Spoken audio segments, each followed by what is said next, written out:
Una, nais ko pong pasalamatan ang lahat na nagsasakripisyo. Sino natulog dito? Tulog dito. Sir, attorney, sino po, sir? Sino po ang galing sa malayong lugar? Saan layo, sir? Antipolo. Okay. May Davao. Bulacan. Okay na po, okay na. Okay na. Pangasinan. Grabe, oh. Mindanao. Meron Mindanao? Ay, ito Mindanao. Cebu. Ay, Cebu. Kasi si, Amor. Grabe.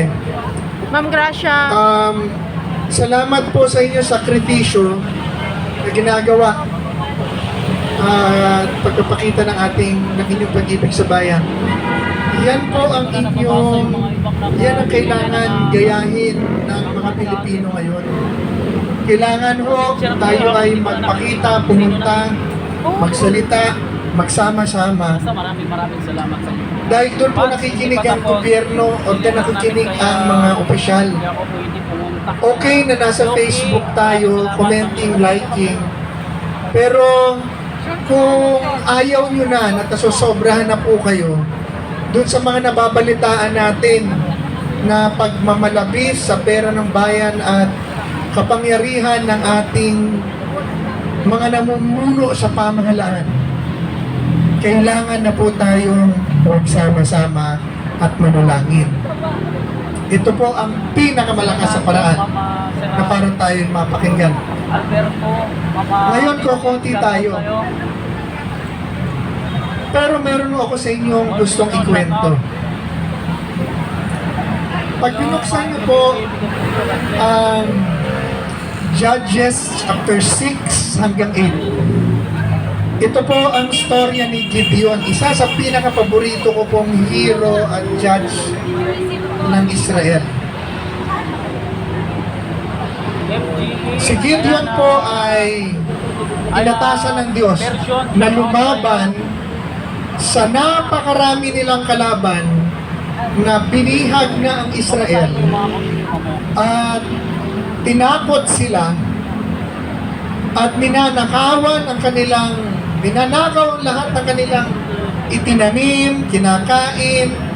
Sa sobrang takot po nila, umalis na sila sa mga bahay nila at nagtago na po sa kuweba, doon na nanirahan. Dahil ang Diyos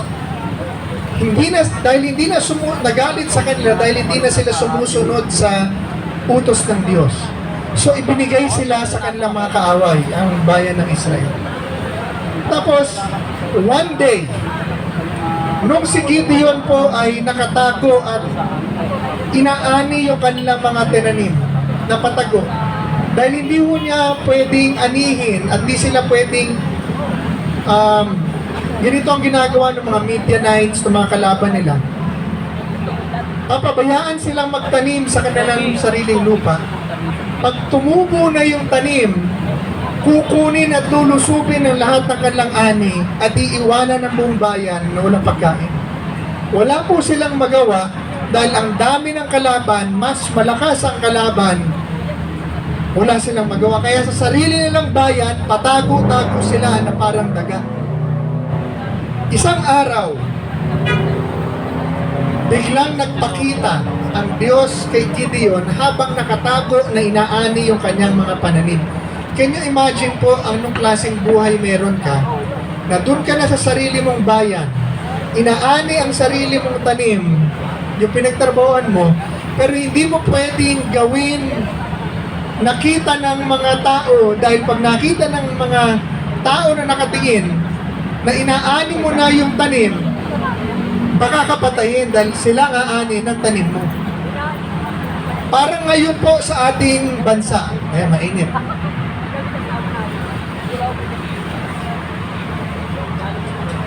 Tayong nagtrabaho, tayong nagbayad ng buwis, tayong naghalal sa kanila, pero yung ating mga kinita na inipon nila ng gobyerno, pinagpaparte-partehan nila para yumaman sila at mahirap tayo. Yumayaman na nga sila, binabaha pa tayo. may proyekto na nga na para sa mga kontraktor na hinahatian na nga nila, kikita na nga sila, i-ghost project pa. Kaya tayo, wala na nga trabaho na pumapasok dito sa Pilipinas dahil pa ako makapagsimula ng negosyo ng kahit na anong kumpanya. Sa dami ng korupsyon at red tape, umaalis na lang, pumupunta sa ibang bansa. Dahil pag hindi dumaan sa kanila, yung negosyante, hindi makakapasok, pupunta na lang sa ibang bansa. Yung mga Pilipino ngayon, pumupunta na rin sa ibang bansa, iniiwan ang kanilang pamilya dahil pagamat mahal nila ang Pilipinas, hindi sila mahal ng Pilipinas. Dahil wala maibigay sa kanilang trabaho. Parang ganun ang sitwasyon po ngayon. Pero isang araw, ang Diyos ay nagpakita kay Gideon habang siya po ay umaani, nakatagong umaani, nagpakita ang Diyos kay Gideon at sabi ng Diyos, Gideon, ikaw na matapang at malakas na leader, the mighty man of valor. Nagulat si Gideon. Ako? Mighty man of valor? Parang ako nagkakamali kayo. Hindi nyo ba nakikita ang itsura ko? Ako ang pinaka-least sa pamilya ko. Patago-tago nga ako dito. Inaani ko yung sarili kong tanim. Hindi ko pwede ipakita sa mga nakapaligid sa amin dahil papatayin ako pag nakita nila na umaani ako ng tanim ko dahil sila nga ani ng tanim ko. Ako ang tatawagin ng mighty man of valor. Baka nagkakamali ho kayo, Panginoon. Naka-imagine na po ba kayo na Diyos na ang kaharap mo, nagdududa ka pa? Pero si Gideon, sa katayuan po niya, sa takot na inabot nila, sa nai-experience siya sa araw-araw, ganun na po kaliit ang tingin niya sa sarili niya, na nalimutan na niya kung sino nga pala sila. Na sila ang tao ng Diyos, na naghihimala ang Diyos sa kanila at ang Diyos sila lumalaban sa mga kalaban nila. Hindi na niya matanggap yun. Baka ho nagkakamali kayo. Sabi ng Diyos, hindi. Ililigtas ko ang iyong bayan, ang iyong bayan sa pamamagitan mo dahil ikaw ay isang malakas na kawal ko. Sabi niya, hindi ako naniniwala ang sinasabi niyo, parang ganyan. Pero ito, para maniwala ako sa inyo, sabi niya, umiiho siya ng mga sign. Ilalagay ko itong fleece. Parang kumot po yun. Damit ng, or fur ng sheep. Kailangan po, pagka nagising ako, basa ito, pero yung paligid, tuyo. Parang umulan, pero dun lang sa fleece. Masabi ng Diyos, sige, lagay mo dyan. Natulog siya. Pagising niya, binalikan niya yung fleece. Basa yung fleece. Tuyo yung sahig. Sabi niya sa Diyos, Panginoon, isa pa. Para maniwala talaga ako dahil baka tsamba to. Ngayon naman, basain mo ang ano tawag yan, ang sahig. Tuyuin mo yung fleece. O sige. Uwi siya, tulog siya, pagising niya, basa ang sahig, tuyo ang fleece. So pumayag siya, sige, payag na ako. O ang una mong misyon, sabi niya, gibain mo yung Diyos-Diyosa na itinayo ng inyong mga kalaban sa gitna ng inyong bahay. Sabi niya, Panginoon, pag giniba ko yan, papatayin kami lahat, hindi lang ako, pero ang buong pamilya ko papatayin ng mga kalaban ko. Gibain mo yan, yan ang unang mong misyon. So ang ginawa ko ni Gideon, nag-antay ng gabi. Nung gabi, doon kasama yung kanyang mga tauhan, sikreto nilang hinila yung rebulto, sinira, at nagtayo sila ng altar ng Diyos ko.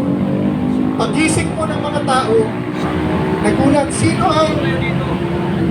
ang gumawa nito na ibinagsak yung asera, yung rebulto? Sino gumawa nito? Papatayin tayo ng mga kalaban natin dahil siniraan nyo ang kanilang itinayong Diyos nila. So nag-imbestiga ang mga tao. Sabi si Gideon, hiningi ng mga tao sa tatay ni Gideon na ilabas siya. pinagtanggol si Gideon ang kanyang ama, tapos nag-declare na po sila ng gera sa kanilang mga kalaban. Ito na po ang problema. Nag-ipon-ipon lahat ng kanilang mga kalaban. 5 bayan, nag-ipon-ipon laban sa isang bayan. Nakaipon po sila ng 132 sundalo na handang lumaban at pumatay laban sa bansang Israel. Ginawa ni Gideon, pinatawag niya ang lahat ng mga lalaki na may kakayanang lumaban sa lahat ng tribo. Nakaipon po siya ng 32,000 lalaki, 32,000. Lalaban na sila against 132,000. Sabi ng ni Gideon sa Diyos, Panginoon, nandito na mga sundalo ko. Sabi ng Panginoon Diyos, madami yan. Bawasan mo. Sabi niya, Panginoon, 132,000 ang kalaban namin. 32,000 lang to. Babawasan mo pa. Marami yan. Bawasan mo para walang makapagsasabi sa inyo na pag nanalo kayo ay dahil sa sarili niyong lakas, para alam ninyo na pag nanalo kayo dahil ako ang lumaban para sa inyo.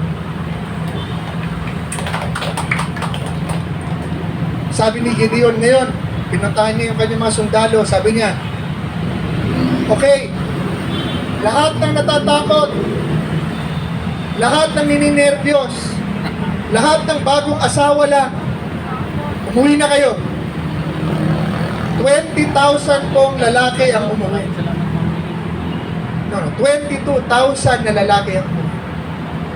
Naiwanan siya ng 10,000. Sabi niya, Panginoon, umuwi na yung duwag. Ilan natira? 10,000. Sabi ng Diyos, madami pa yan. Bawasan mo. Panginoon, 132,000 ang kalaban. 10,000 na lang to. Bawasan mo. Sige, dalhin mo dun sa river. Painumin mo ng tubig. Pinainom niya. Merong mga lalaki na uminom na parang lumuhod, minom. Meron naman mga lalaki na uminom, isinubsog mo ulo, tapos uminom ng parang aso. Sabi ng Panginoon Diyos, o sige, lahat ng uminom na parang aso, pauwiin mo. Ang umuwi at lahat ng uminom na parang tao, ibukat mo. Ang uminom ng parang tao, 300. Yung 9,700 pinauwi. Tapos tinawag si Gideon ng Diyos, okay, o ganito, kumuha kayo ng turotot, shofar, sungay ng kalabaw yun na hinihipa na parang turotot, warning retot. Tapos kumuha kayo ng vase at torch, kandila. Kaya nagtatanong ko kayo, attorney, kung meron tayong kandila, dahil panalangin yun. Kumuha kayo ng torch, cover nyo ng vase. Tapos, iwan nyo yung mga espada nyo, itapon nyo, hindi natin dadalhin sa laban yan. Ano po? Iwan niyo yung mga espada nyo, tapos matulog na kayo dahil bukas maaga ang laban natin. Mga kapatid, sabi naman na, ano? 300 na nga lang tayo, wala pang espada. Ang dala natin, turotot at kandila. Tulog na raw kayo. Sabi ni Gideon, Panginoon, paano to? Paano kayo manalo? Wala pang espada. Sabi ni Gideon, baka hindi kayo manalo nito. Sabi ko naman, ayaw yung maniwala sa akin?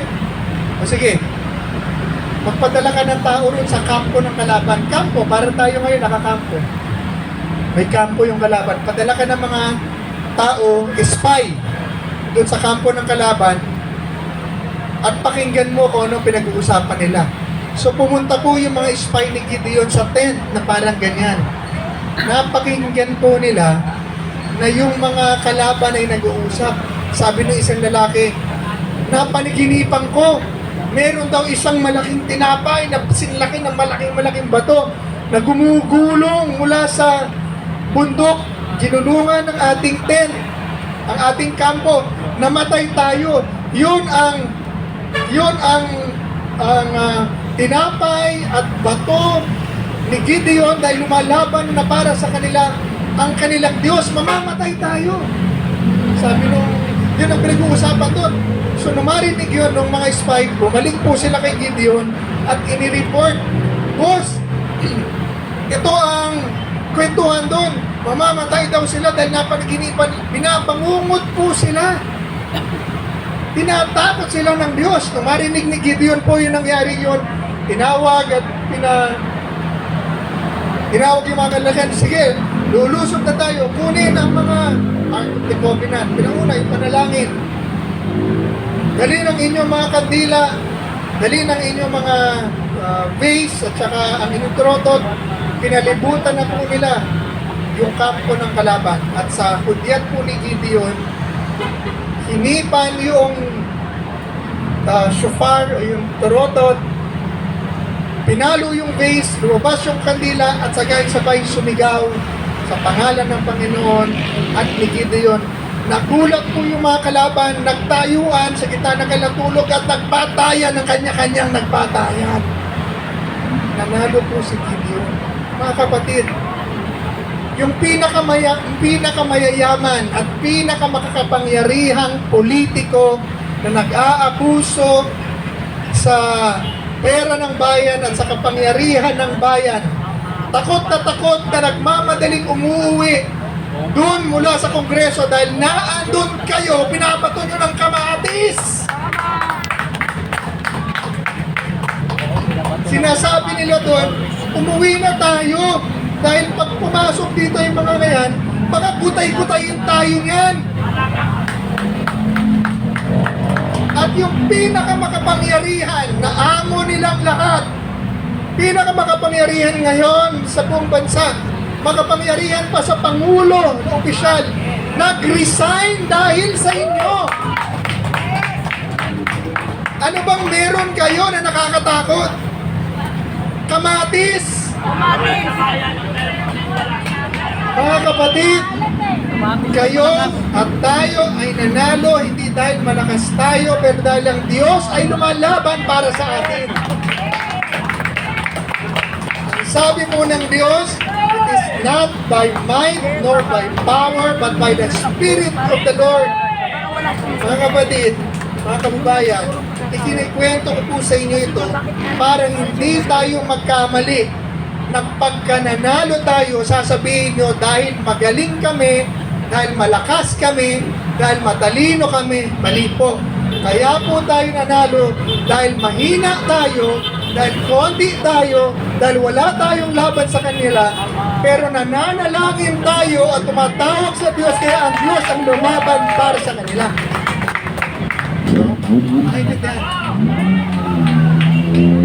Kaya po tayo naririto ngayon na nagbi-vigil, nananalangin, dahil alam natin na maliit tayo, alam natin na mahina tayo, pero alam din natin na ang Diyos ay malapit sa maliliit at mahihina at siya ay sumasagot ang mga panalangin ng mga inaapin. Amen. Huwag po natin kalimutan yan. Yan po ang ating ipapanalo. Kaya tayo narito, yung mura natin. Kung minura nyo sila, hindi ko kayo sinisisi dahil kamura-mura naman talaga sila. Kung galit kayo, sabihin nyo, kalayaan niya. Pero mga kababayan, manampalataya, manalig tayo sa Panginoong Diyos, mananalo po tayo. Tama? Himala na po yun na nag-resign yung speaker. Himala na po yun. Yes! Tama? Tinakot nila ang sarili nila dahil ang Diyos ang nangungusap sa kanila. Amen? Amen. So ituloy po natin ito mga kapatid. Kayo man nakikinig po sa akin sa social media. Ito po ang panahon na kailangan tayo magsama-sama. Ito ang panahon na kailangan tayong magsalita, manindigan, at magpakita. At sama-samang manalangin. Dahil ito pong konti na nakikita nyo rito, milyon-milyon ang nanunood at nag-aabang kung kailan ang tamang panahon lumabas. Tinitingnan nila, eto na ba ang panahon ko? Lalabas na ba? Lalabas na ba ako? Kinakailangan lang po nila makita na merong maliliit na lumalaban at nananalo, sasama na sila. Amen. Amen. Kailangan po tayong manalangin. Panalangin po ang panalo natin dito. Ngayon sa linggo, ito po ang aking paalala. Marami pong nag-organize sa mga nanonood sa akin worldwide. Marami pong nag-organize sa linggo. Okay yun. Pero ang aking babala, maraming nag-organize na hinaluan na ng kaliwa. Oo, marami yan. Hello? Marami. Umiwas po kayo doon. Layuan po ninyo yung kaliwa. Dahil yung kaliwa, meron pong agenda yan. Manggulo. Meron kaming mga report na nakuha ngayon na meron na silang mga tao na binayaran at pinag-inutusan na magdala ng bato, magmaskara ng muka, tapos manggulo at manakit. Pagka nagkaroon ng gulo, pwede nang mag-martial law. Ano? Hindi tayo para sa martial law. Hindi tayo para sa violence. Hindi tayo para sa rebellion. Para tayo sa katotohanan, katuwiran, kapayapaan, pagbabago. Para tayo sa ano ang tama. Let's hold them accountable. Let's allow the truth to come out. Hayaan natin, sabihin natin sa ating pamahalaan, hayaan nyo ang investigasyon ng Senate Blue Ribbon Committee magpatuloy para malaman ng Pilipino ang lahat na nangyari kahit na sino ang tamaan. Hayaan nyo para malaman namin lahat kung ano nangyari sa pera at sa pwestong binigay namin sa inyo. Sino ang mga nagtaksil, alisin, singilin, tapos baguhin. Itigil na ang pork barrel system at insertions. Bawal na ang pork barrel, ginagawa nyo pa din. At baguhin na po natin ang mga sistema na nagbibigay ng sobra-sobrang kapangyarihan sa presidente, sa kongreso, abusuhin ng pondo at kapangyarihan ng pamahalaan laban sa tao. Alisin na po natin yung mga kapangyarihan na yan. Palakasin natin ang taong bayan. Yan po ang ating balak gawin. So mga kapatid, tapos na po ako. Kailangan ko na lumanding. Mananalangin po tayo. Amen? Ang Amen. Diyos ang magpapanalo sa atin. Yes! Amen. Huwag po kayong magkakamali na sasabihin ninyo na hindi, galing kasi kami, natakot sa amin. Wala pong natakot sa atin. Ang Diyos ang kinatakutan nila. Amen? Pero nagpapasalamat ako dahil ang Diyos po gagamit ng mga taong matatapang at malakas ang loob. Kayo po yun. Kayo yun nandito. Mga kababayan ko sa Facebook, galit ang Diyos sa duwag. Hinawin po natin. Galit ang Diyos sa duwag. You have to come out. Ang sabi ng saligang batas, sovereignty lies in the people and all government powers emanates from it. Tayo ang may kapangyarihan na pinahiram natin sa kanila sa lahat ng ahensya ng pamahalaan, kapulisan at kasundalohan. Karapatan natin at kalayaan natin na magsama-sama at magpetisyon sa pamahalaan, baguhin ang maling sistema nagpapahirap sa atin. Kailangan natin magsalita, kailangan natin magpakita, kailangan natin magsama-sama, iwasan lang po ang kaliwa. Kaya po sa linggo, sa September 21, huwag niyo na pong puntahan yung mga meeting na organisasyon na ginather ng mga kaliwa. Meron pong inorganize sa mga sundalo, retiradong general, retiradong colonel, civic leaders, religious leaders, dito sa harap ng Camp Aguinaldo Gate 4. Gate 4. Dito po tayo magtipon-tipon, magdala ng sariling kandila, sariling tubig, sariling pagkain, at sama-sama tayo mananalangin sa Diyos na patawarin tayo sa ating mga kasalanan at iligtas ang ating bayan. At sama-sama po tayo mananawagan at maninindigan sa ating mga namumuno sa pamahalaan, sa Kongreso, sa Malacanang, dito sa Camp Aguinaldo. Mananawagan na itigil na ang korupsyon at yung mga sinabi ko kanina, at sama-sama po tayo mananawagan sa mga pulis at kasundaluhan na suportahan tayo sa ating panawagan sa pamahalaan na itigil na ang korupsyon. At ganapan nila po ang kanilang mandato sa saligang batas na protektahan ang tao at estado laban sa mga abusado. Yan po ang aming panawagan ngayon. So Sunday, September 21, dito po kayo makakasiguro na kung pupunta kayo, itong pinoproblema natin, tapos na ito sa linggo. Amen.